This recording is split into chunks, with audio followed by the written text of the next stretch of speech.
December 20th, 1943. The morning air over England was brutally cold, sharp enough to sting the lungs. On the runway, massive B-17 flying fortresses stood in long lines like steel giants waiting to wake up. Engines slowly came alive, one by one, shaking the ground beneath them.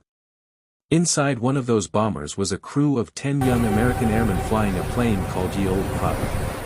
At the controls sat Charlie Brown, just 21 years old, officially the pilot in command for his very first combat mission. His hands rested on the yoke, steady on the outside, trembling on the inside. Training had taught him procedures, numbers, formations, but it had never taught him how fear truly feels when your life depends on metal and fuel thousands of feet above the ground. The bombers lifted into the sky and formed their familiar combat box, climbing higher and higher until the world below disappeared into clouds. The target was Bremen, deep inside Germany, a city critical to the Nazi war machine. As they crossed into enemy territory, the calm shattered. Anti-aircraft fire erupted from the ground like black thunder. Explosions rocked the formation. The sky turned violent. A deafening blast tore through Ye Old Pub. Metal screamed. Glass shattered. The bomber shook as if struck by a giant fist. One engine coughed, then lost power. Warning lights flashed everywhere. Men screamed for medics. Blood mixed with oil on the floor. The tail gunner was hit, slumped lifelessly in his position. Charlie tried to keep the plane steady, fighting the controls as the bomber began to lag behind the formation. Falling behind was a death sentence. German fighters hunted stragglers mercilessly. Within minutes, Messerschmitts appeared, slicing through the sky with terrifying speed. They attacked again and again. Bullets ripped into the fuselage. The bomber's guns jammed from the freezing air, leaving the crew almost defenseless. Oxygen systems failed.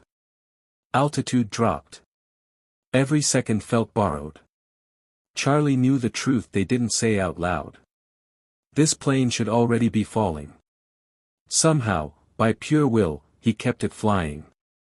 Smoke poured from the damaged engines. The bomber descended lower, skimming over snowy forests and frozen fields of Germany. The crew waited for the final blow. And then, through the haze of smoke and fear, one German fighter approached alone. It was fast, clean, deadly. Inside that aircraft was Franz Stigler, an experienced Luftwaffe ace who had already claimed victories that day. He came in close, ready to finish the job. But as he looked at the bomber, something stopped him. He saw the torn metal, the wounded men inside, the broken tail gun, the helplessness. It reminded him of a lesson taught by his commander long ago. Shooting this plane would be like killing men already falling. Franz slowed his fighter and flew alongside the dying bomber. He did not fire. The American crew stared in disbelief. An enemy pilot was right beside them, yet his gun stayed silent. In that frozen moment above Germany, war itself seemed to pause, unaware that a decision was about to be made that would echo for decades. The German fighter stayed close, so close that Charlie Brown could clearly see the pilot inside. For a few terrifying seconds, Charlie was convinced this was some cruel trick, that the guns would open fire at any moment. Inside the bomber, the crew froze at their stations. No one spoke. No one breathed easily. The plane shook violently as another engine struggled to stay alive. Smoke filled the cockpit, burning their eyes and lungs. The bomber was barely holding together, its aluminum skin torn open like flesh. Yet the German fighter did nothing. Franz Stigler flew parallel to the bomber, his eyes scanning the damage. He saw men moving inside, one slumped motionless in the rear. He saw the fear written clearly on their faces through the shattered windows. These were not faceless enemies anymore. They were young men fighting to survive. Franz's finger rested near the trigger, but his heart refused the order. He remembered his brother, lost earlier in the war, and the promise he had made to himself, to fly with honor. Destroying this plane would bring him praise, maybe even the Knight's Cross. But it would also mean killing men who could no longer defend themselves. Franz tried to communicate. He pointed downward, signaling for them to land. He waved his hand, urging them to change direction. Charlie watched, confused, struggling to understand the meaning. Landing in Germany meant capture or worse. His instinct was simple: get home, no matter the cost. He shook his head slightly and kept the bomber moving forward, engines screaming in protest. The German pilot hesitated. Staying this close was dangerous. Any moment, German anti-aircraft guns could mistake him for escorting the enemy. Other fighters might appear and question his actions. Yet Franz made a choice that went against everything the war demanded. He moved his fighter into a position between the bomber and the ground defenses. From below, it appeared as if he were escorting the B-17 as a friendly aircraft. It was a silent act of rebellion, one that could cost him his life if discovered. Inside Ye Old Pub, confusion turned slowly into realization. The crew began to understand. This man was not here to kill them. He was protecting them. A strange calm replaced the panic, not because they were safe, but because something unbelievable was happening. An enemy pilot was risking his own life so they could live. Minutes passed like hours. The bomber limped forward, each mile a struggle. Franz stayed with them, adjusting his speed, watching the sky for threats. When the dark water of the North Sea finally appeared below, he knew his mission was over. He could go no farther without drawing suspicion. Franz pulled slightly ahead, then turned his head and gave a sharp salute. It was not a salute to enemies, but to fellow pilots. Charlie Brown stared, his eyes burning with emotion. He raised his hand in return. Then the German fighter rolled away and disappeared into the clouds, leaving the wounded bomber alone once again, but alive. The German fighter vanished into the clouds, and suddenly the sky felt empty again. For a moment, the crew of Ye Old Pub simply sat in silence, unsure if what had just happened was real or a hallucination born from shock and blood loss. The engines continued their uneven roar, coughing and shaking as if each one might fail at any second. Charlie Brown kept his eyes forward, fighting exhaustion, gripping the controls with hands that ached from tension. The cold was biting now, creeping through damaged insulation, freezing sweat on their skin. They were alive, but only barely. The bomber crossed the North Sea slowly, painfully, like a wounded animal crawling toward safety. Every sound felt threatening.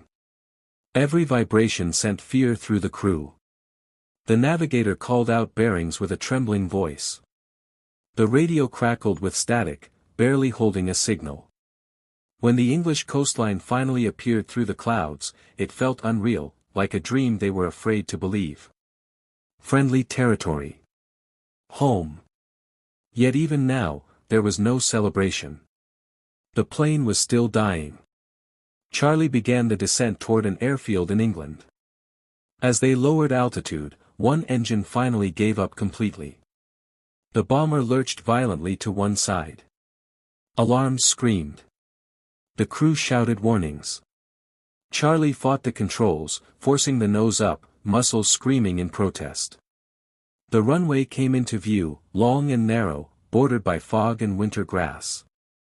There would be no second attempt. Either they landed now, or they didn't land at all. The wheels hit the ground harder than planned. Metal shrieked. The bomber bounced once, then slammed down again. Tires burst. Sparks flew. The plane skidded sideways, tearing through grass and mud before finally grinding to a halt. For a few seconds, no one moved. Then someone laughed. Another cried. Others simply collapsed where they stood. They had survived. Medics and ground crews rushed toward the bomber.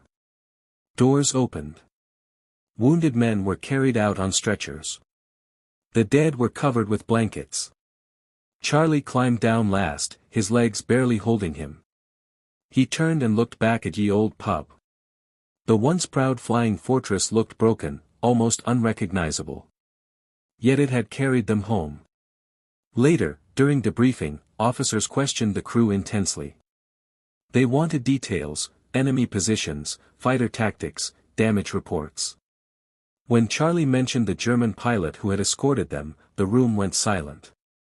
The intelligence officer's expression hardened. Charlie was told to forget it, to never speak of it again. If the story spread, it could encourage mercy, and mercy had no place in war. The report was classified. The moment in the sky was buried. That night, Charlie lay awake in his bunk, staring at the ceiling.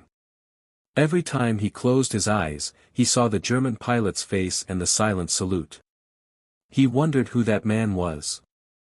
Why he had done it. And whether he had survived the war. Across the sea, another pilot lay awake too, haunted by the same sky. Years passed. The war ended. Cities were rebuilt, uniforms were folded away, and the sky slowly forgot the sound of gunfire. Life moved on, but for Charlie Brown, one moment never faded. No matter how many years went by, he could never forget the German pilot who chose mercy over victory. He told the story only to close family, never knowing the name of the man who had saved his life and the lives of his crew. It remained an unanswered question, a ghost from the war that followed him into peace. On the other side of the world, Franz Stigler also survived the war. He carried no medals for that day, no official recognition, only a quiet memory he kept to himself. He left Germany after the war and started a new life, but the image of the shattered American bomber stayed with him. He often wondered if those men had made it home or if his decision had only delayed the inevitable. He never spoke of it publicly. In those years, some acts were too dangerous to admit.